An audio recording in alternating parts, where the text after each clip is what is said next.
G'day and welcome to another episode of Ian Smissen's Photography.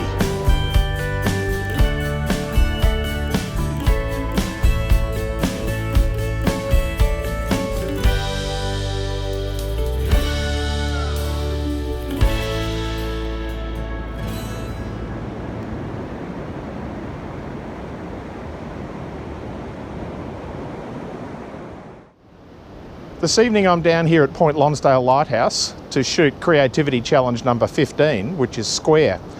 I've got two shots lined up here, one right at sunset that I'm setting up for now. It's about an hour to go until sunset, but I just wanted to find a good location as the tide was going out. The tide is low about half an hour before sunset, so I should be fine here by the time the sun sets. And then I've got to move quickly to get moonrise for a second shot. And I'm trying to find some compositions that can be set up as squares. It's easy just to crop a square composition later when you're shooting in a rectangular format like a DSLR, which is a 3x2 format, or the Micro Four Thirds, or other formats. But it's also useful when you're out in the field to deliberately look for compositions that are going to work in a square format, rather than just cropping them later.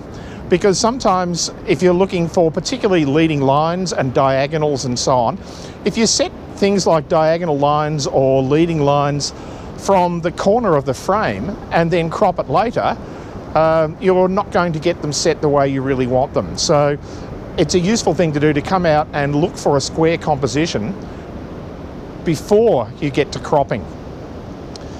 So I've got a brand new tripod. I'll do a review of this tripod in another video.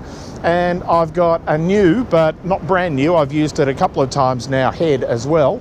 And I'll talk about why I did that later. But one of the advantages I have is the height of the tripod. If I walk over here, you can see the height of this tripod with just the standard head. I've got a leveling base on it, the standard head. The camera is above my eye level, which in this case is really useful because it gives me the opportunity of lifting the camera up above a small ledge so that I don't get the ledge cutting off part of the scene. So I'm going to take a few test shots here, trying to move the viewpoint backwards and forwards to square up this window that I have between these two rock formations with another rock formation in the midground. And if I calculated this correctly, the sun is going to set just next to that rock formation in the midground. And the bright orangey sky reflecting off the water in the midground and then framed by these rock formations on the left and the right. If I get too close to it, I won't be able to use the square format because the rock formations will be too close to the edges. So I've got to be thinking square when I'm setting up. So I'll get set up here, look for the right spot, and then show you what I'm looking at through the viewfinder. And then just have to wait for sunset. And hopefully I don't have to move at the last minute to get the sun in the right place. All right, I'll just switch this through to video to show you what I'm recording. And what I'm hoping for, and this is going to really rely on a bit of guesswork at this stage because I think I can predict where the shadows are going to be and how I can bring out some of the detail in those shadows later. But what I'm trying to do, if you ignore this left-hand side and the far right-hand side, and allow me to crop in that middle proportion, I'm looking to have this leading line come up through between the gap here, between these rocks, and curve around to where the sun is going to set, just near this rock in the midground. And I think I've got just enough separation of that rock from this rock here in the foreground. I can't get up any higher here. If I move too far forwards, which will get me higher above that little ledge, then I lose that square format, as I was saying before. So I think that's going to have to do. I'm now just going to sit and wait and see what comes.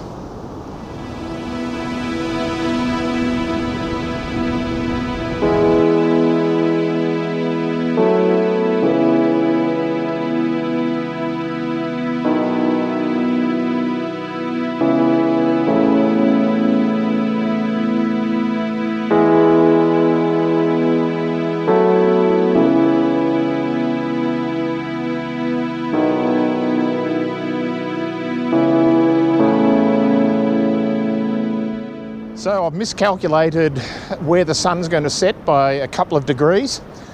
So I've just moved about 5 meters to my left and back a little bit to create a new window, still using those same rocks on the side as frames, but I've now got another rock cliff on the right hand side, and I've basically taken away that little rock in the mid-ground, and I'm just looking at the sun straight up the guts now, right up the middle. So I've focused on a little rock about 7 or 8 meters in front of me in the foreground, and I'm going to be shooting at f11, which should give me enough depth of field to cover everything from a little rock pool in the foreground right through to the background.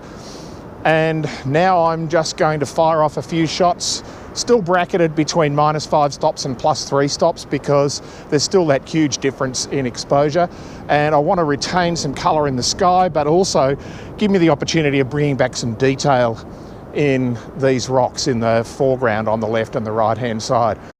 And then hopefully the battery and the camera last. I didn't bring any spares, and because I've been doing so much live view, it's starting to run down. Hopefully I'll be able to get over to the pier in the background and shoot moonrise, which happens in about 45 minutes. So I'm going to get shooting here and see what we come up with.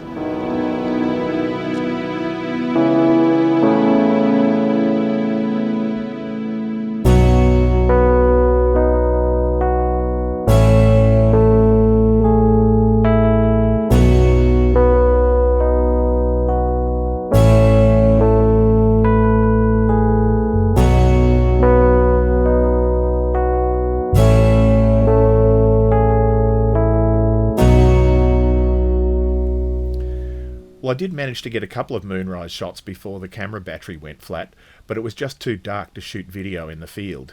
The GoPro really doesn't handle low light very well. The biggest challenge when shooting moonrise is that there's a huge difference in exposure values between the moon, which is reflecting sunshine, and the surrounding landscape. In order to overcome this, I shot 2 shots.